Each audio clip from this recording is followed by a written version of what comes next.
Hello, everyone, and welcome back to EasyTalk English.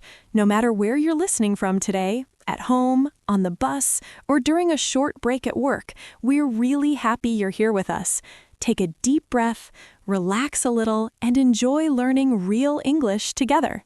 Hi, friends. It's great to have you back again. Today feels like a calm and simple day for me. Just some work, a cup of coffee, and trying not to rush too much. How about you, Linda? How was your day today? Pretty similar, actually. I did some work, had my coffee, and tried to slow down and enjoy the small moments. Nothing special happened, but sometimes those simple days are the nicest ones. I agree. And simple days are also perfect for learning English. No pressure, no stress, just listening and understanding step by step. And today, we're talking about something very small in English, but very confusing for many learners. Yes, today's topic is to and for. These are two very short words, but they cause a lot of confusion. Many learners stop, think, and then think again, asking themselves, should I say to you or for you? And if you're listening right now and thinking, that's exactly my problem, don't worry at all. You're not alone, because almost every English learner feels confused about this at some point. The problem is not that to and for are difficult words. The real problem is that many people try to translate every sentence in their head word by word, and that makes English feel stressful and messy. Exactly. So today, we want to make this easy and relaxed for you. No long grammar rules, no complicated explanations, just feeling, meaning, and real examples you can use in everyday life. By the end of this episode, you don't need to remember many rules. You only need one clear idea that helps you choose to or for naturally when you speak. And that's what EasyTalk English is all about. Real conversations, real life, and English that feels natural and comfortable. Before we start, if you enjoy learning English in a simple and friendly way, please like this video and subscribe to EasyTalk English. Your support really helps our channel grow. All right, let's get started and make to and for feel easy, simple, and natural together. Before we look at many examples, let's slow down for a moment. I want everyone listening right now to relax, because to and for are not scary words. They're very small, but they often feel big in our heads. Yes, and the confusion usually doesn't come from English itself. It comes from how we think about English. Many learners try to translate every word into their own language, and that's when things start to feel heavy. Exactly. When you translate word by word, your brain gets tired very quickly. You start asking, what is the rule? Or why is it like this? And suddenly, speaking feels stressful instead of natural. So today, we want to change that mindset a little. Instead of rules, we want you to focus on feeling. English is not always about grammar charts. English is about meaning and intention. Let's start with one very simple idea. The word to is about movement. It's about direction, or something going from one place to another, or from one person to another. Yes, when you hear to, imagine a small arrow in your mind. Something starts here and then goes there. For example, I go to work, or I send a message to my friend. Even if you can't see it, your brain still feels the movement. A message goes to someone. Information goes to a person. So to often feels active, like something is traveling. Now, let's talk about for. For feels very different. It's not about movement. It's about reason, purpose, or who benefits from something. Yes, when you hear for, ask yourself, why am I doing this? Or, who is this good for? For example, this gift is for you. Nothing is moving in that sentence. It's about care and benefit. Or when you say, I'm learning English for my job. You're not going anywhere. You're just explaining the reason. The word for quietly answers the question, why? This is why we say to and for are about feeling, not rules. To feels like movement or receiving. For feels like purpose or benefit. Many learners mix them up because they look small and similar, But English doesn't listen to words one by one. English listens to meaning. So instead of asking, which rule do I need, try asking, what do I really want to say? When you focus on meaning, the right word often comes naturally. And don't worry about being perfect. If you make a small mistake, people still understand you. Communication is more important than perfect grammar. So remember this core idea.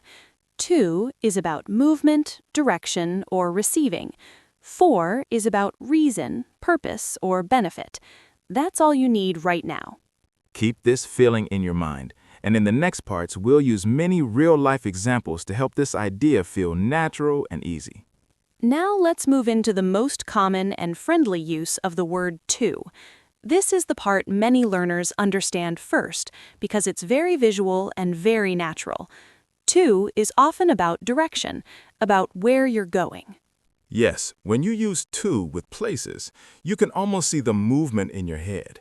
You start in one place, then you move, and you arrive somewhere else. For example, every morning I say I go to work. Exactly. You're not at work, then you move, and later you're at work. The same idea works with simple daily sentences like, I'm going to the gym, or I'm going to the supermarket. And it also works with bigger trips.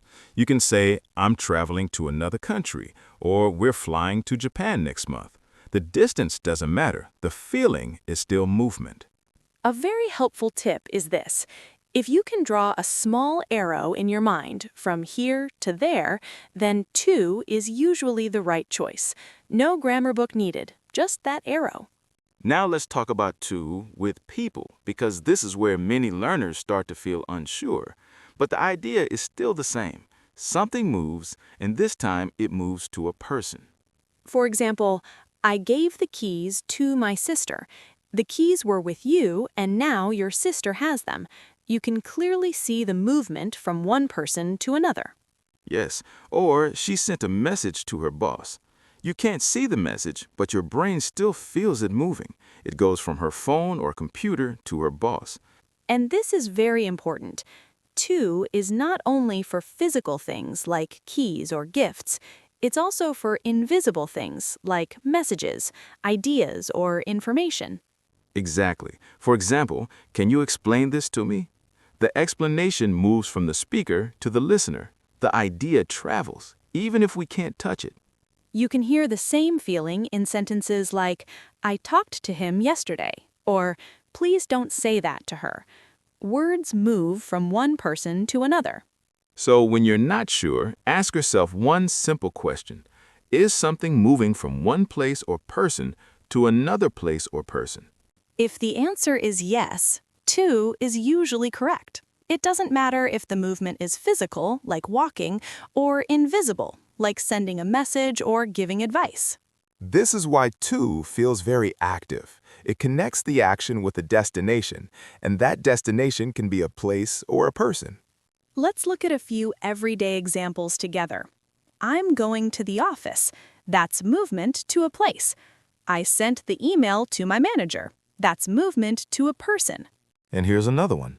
She explained the problem to the team. The problem moves as information, and now the team understands it.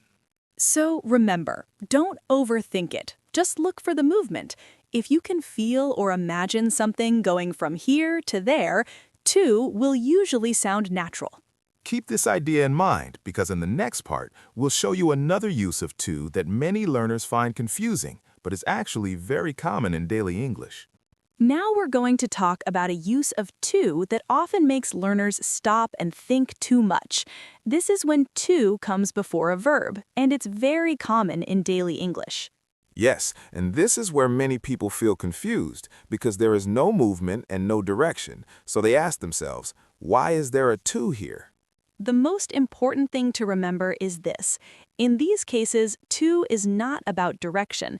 It's simply part of the verb pattern in English. For example, we say, I want to learn English. Nothing is moving. You're not going anywhere. To is just connecting the idea of wanting with the action. Exactly. Or you hear sentences like, I need to call her, or we decided to stay home today. These sound very natural, and native speakers don't think about them at all. Other very common verbs with this pattern are try to, plan to, hope to, and learn to. You hear these every day in real conversations. So instead of asking, why is there a to, try to think, this is just how the verb works. It's like a fixed partner for that verb. Yes, and this is why overthinking can slow you down. If you stop to analyze grammar every time, speaking becomes difficult and stressful. A better way to learn this is to listen and copy. When you hear people say, I want to improve my English, or she needs to finish her work, just remember the sound and the rhythm. You don't need to explain it to yourself. You don't need to translate it. Just accept it as a natural English pattern and use it slowly in your own sentences. Let's look at a few very normal examples together. I decided to wake up early. He tried to help me. They plan to travel next year. All of these sentences feel natural, and none of them are about movement. They're about decisions, plans, and actions. And that's okay. English has different uses for to, and not all of them mean direction. This doesn't mean English is strange, it just means English uses patterns. So please don't feel nervous if this part feels confusing at first. With time and listening, it becomes automatic. Remember, you don't need to understand every grammar reason. You only need to hear it, repeat it, and use it in real life. When you stop overthinking and start trusting the sound of English, speaking becomes much easier and more enjoyable. So keep this idea in mind. Sometimes to shows movement, and sometimes to is just part of the verb. Both are normal and both are correct. And in the next part, we'll move to the word for and show how it feels very different from to, but also very simple. Now let's move to the word for, because this word feels very different from to. If to feels active and moving, for feels calm and meaningful. Yes, when I hear the word for, the first question that comes into my mind is why? Why are we doing this? Why does this thing exist? Exactly. For often answers the question, why? For example, when you say, I'm learning English for my job, you're explaining your reason. You're not talking about movement at all. And this is why for feels connected to purpose. It quietly tells the listener the reason behind the action, and that makes the sentence clear and natural. Another very common feeling with for is benefit and kindness. When you say, this gift is for you, you're not saying where the gift goes. You're saying who benefits from it. Yes, the gift exists because of that person. It's about care, support, and positive feeling. That's why for often sounds warm. You can hear the same feeling in sentences like, exercise is good for your health. Nothing is moving there. You're just talking about the good result. Or when you say, I booked a table for my friends. Your friends are the reason you booked it. They are the ones who benefit. Now let's talk about time, because this is another very important use of for. When we use for with time, we're talking about duration. For example, I've lived here for 5 years. 5 years is not a place, it's a period of time, and for helps us feel how long the situation lasts. Yes, and the same feeling is in sentences like, we waited for a long time, or she studied for 2 hours. You can almost feel the time passing. This is also where many learners make a small mistake. They try to use to with time, but to doesn't feel comfortable with duration. Exactly. We don't say, I lived here 5 years, or I waited to a long time. Those sentences feel strange because nothing is moving to that time. So this is a good moment to compare to and for again. To is about movement or receiving. For is about purpose, benefit, or duration. If you're not sure which one to use, stop for a second and ask yourself a simple question. Am I talking about where something goes or why it happens? If you're talking about direction or a receiver, to usually fits. If you're talking about purpose, benefit, or time, for usually sounds right. And remember, you don't need to memorize long rules. You just need to listen to your meaning and trust the feeling. When you do that, For becomes much easier and more natural to use in daily English. In the next part, we'll compare to and for in similar sentences and show how the meaning changes even when the words look the same. Now we're coming to a part where many learners suddenly say, "Oh, now I understand." This is because the words look the same, but the meaning changes, and English cares a lot about meaning. Yes, this is where people often get confused. They see the same words, the same people, and they think the grammar should be the same, but the feeling is different. Let's start with a very clear example. Listen carefully. I gave the book to Anna. How does that feel to you? It feels like movement. You had the book, and now Anna has the book. The book moves from you to her. Anna receives it. Exactly. Now listen to this sentence. I bought the book for Anna. The words are similar, but the feeling changes. Yes, now the focus is different. The book might still be with you, but the reason you bought it is Anna. She benefits from the action. So this is very important. To is about receiving. For is about benefiting. Same book, same Anna, but a different meaning. Let's try another example that happens in real life all the time. I go to the gym. What do you feel here? Movement. You are at home, then you move, and later you arrive at the gym. Very simple. Now listen to this one. I go to the gym for my health. Same gym, same person, but a different idea. Yes, now we're not talking about where you go, we're talking about why you go. Health is the reason, so for sounds natural. This is why English can feel tricky sometimes. The situation looks the same, but the focus changes. English listens to what you want to say, not just the words you use. Many learners make small mistakes here, and that's completely normal. For example, some people say, I explained it for him. And we understand what they mean. They're thinking about helping him. But the action of explaining is giving information to someone. So the more natural sentence is, I explained it to him, because the information moves to the person. Another common one is when learners say, this is to you when they give a gift. Yes, and again, the feeling helps us choose. A gift is about kindness and benefit, so we say, this is for you. The good news is this. These mistakes are not serious. People still understand you, and you're still communicating. Exactly. Making mistakes means you're trying, and every time you notice the meaning behind a sentence, your English becomes clearer. So don't be afraid of to and for.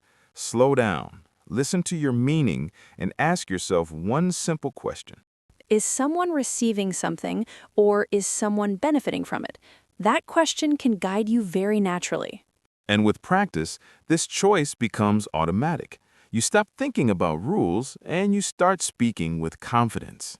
In the final part, we'll bring everything together with a short story, a quick review, and a chance for you to practice. Before we finish today's episode, let's bring everything together with a short and simple story from daily life. This will help you feel to and for naturally, without thinking about rules.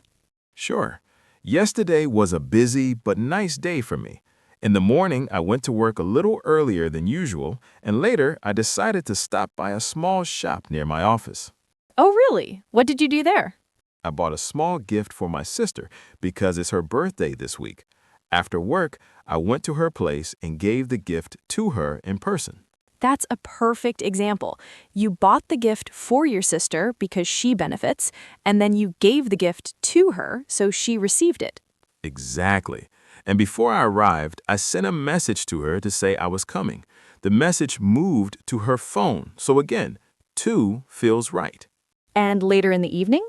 Later, I went to the gym for my health, but I didn't stay long. I only exercised for 30 minutes because I felt a little tired. See how natural that sounds? To a place, for a reason, and for time. This is everyday English, not grammar English. Yes, and that's why stories are so helpful. They show how to and for work together in real life, just like how you speak every day. Now let's quickly summarize today's key ideas. First, to is about movement, direction, or a receiver, and sometimes it's simply part of a verb pattern like want to or need to. Second, for is about reason, benefit, or duration. It answers questions like why, who benefits, or how long something lasts. And the most important thing is this: don't translate word by word. Listen to your meaning and choose the word that fits your feeling. Now it's your turn to practice. Try writing just one simple sentence using to or for. It can be about your day, your plans, or your reasons for learning English. Write your sentence in the comments, and don't worry about mistakes. Practice is how English becomes natural. If today's episode helped you feel more confident, please like the video and subscribe to Easy Talk English. Your support helps us continue making real English content for you. And remember, English doesn't need perfect grammar. It needs real life. Thanks for listening. Keep practicing a little every day, and we'll see you in the next episode. Bye for now.